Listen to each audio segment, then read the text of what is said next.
এইবাৰ আহোঁ নগাঁও লোকসভা সমষ্টিৰ প্ৰসংগলৈ। আজিৰ দিনটোৰ আটাইতকৈ তাৎপৰ্যপূৰ্ণ সমষ্টি আছিল নগাঁও লোকসভা সমষ্টি। এই সমষ্টিত প্ৰদ্যুৎ বৰদলৈ আৰু সুৰেশ বৰাৰ লগতে AIDFৰ হৈ আমিনুল ইছলামে প্ৰতিদ্বন্দ্বিতা কৰিছিল। নগাঁওৰ লোকসভাৰ আজি ভোট গ্ৰহণ প্ৰক্ৰিয়াত দেখা গ'ল সংখ্যালঘুৰ যথেষ্ট ভোট এইবাৰ বিজেপিৰ পক্ষত গৈছে।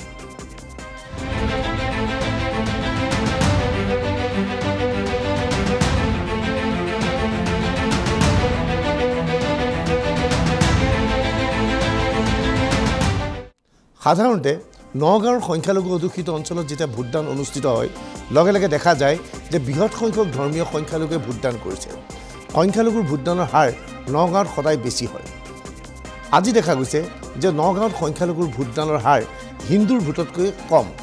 জাগিৰোড অথবা মৰিগাঁৱত যি ধৰণে ভোটদান হৈছে ইয়াৰ বিপৰীতে লাহৰীঘাট চামগুৰিয়াত ভাটত ভোটদানৰ হাৰ কম। স্বাভাৱিকতে প্ৰশ্ন হৈছে মুছলমানে এইবাৰ ভোটদান কৰিবলৈ কমকৈ আহিছে নেকি? ইয়াৰ লগে লগে বহুবোৰ কথা দিল্লীপিৰ হাতত আহি পৰিছে। এইবাৰ ৰাজ্য চৰকাৰৰ ফালৰ পৰা জিলা উপায়ুক্তসকলক এটা নিৰ্দেশনা জাৰি কৰা হৈছিল। এই নিৰ্দেশনাত কোৱা হৈছিল যে ডুপ্লিকেট মুছলমান ভোটাৰে যাতে ভোট দিব নোৱাৰে।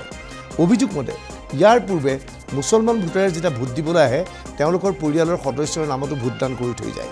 উদাহৰণস্বৰূপে কোনো এটা পৰিয়ালৰ এজন সদস্য কেৰালাত কৰ্মৰত অৱস্থাত আছে, কিন্তু তেওঁৰ ID বা তেওঁৰ আধাৰ কাৰ্ড এই পৰিয়ালৰ লগত আছে, তাৰ প্ৰতিলিপি লৈ গৈ ভোটগ্ৰহণ কেন্দ্ৰত পৰিয়ালৰ সদস্যই সেই ব্যক্তিজনৰ নামত ভোটদান কৰি যায় আৰু তাত কোনো বাধা আৰোপ কৰা নহয়।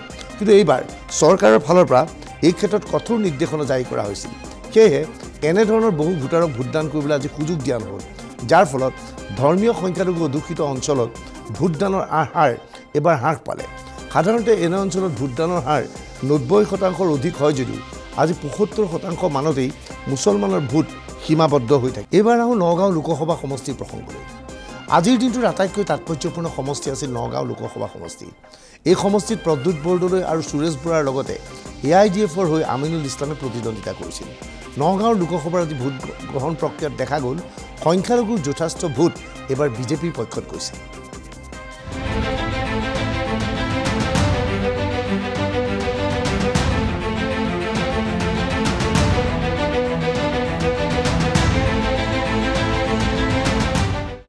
সাধাৰণতে নগাঁৱৰ সংখ্যালঘু অধ্যুষিত অঞ্চলত যেতিয়া ভোটদান অনুষ্ঠিত হয় লগে লগে দেখা যায় যে বৃহৎ সংখ্যক ধৰ্মীয় সংখ্যালঘুৱে ভোটদান কৰিছে।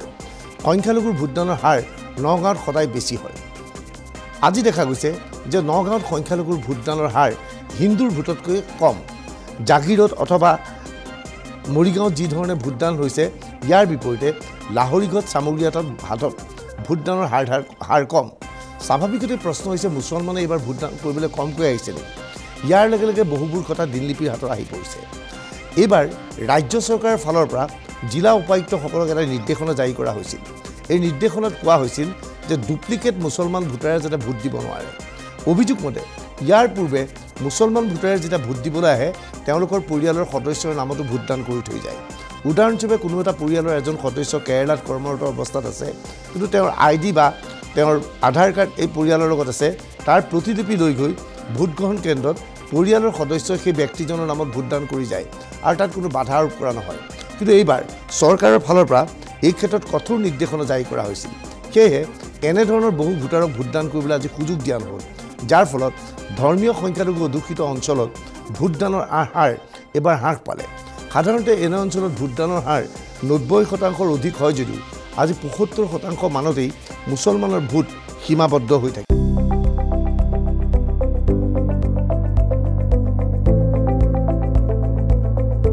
NB নিউজ, সহজ সৰল ভাষাত নৱভাৰতৰ কথা।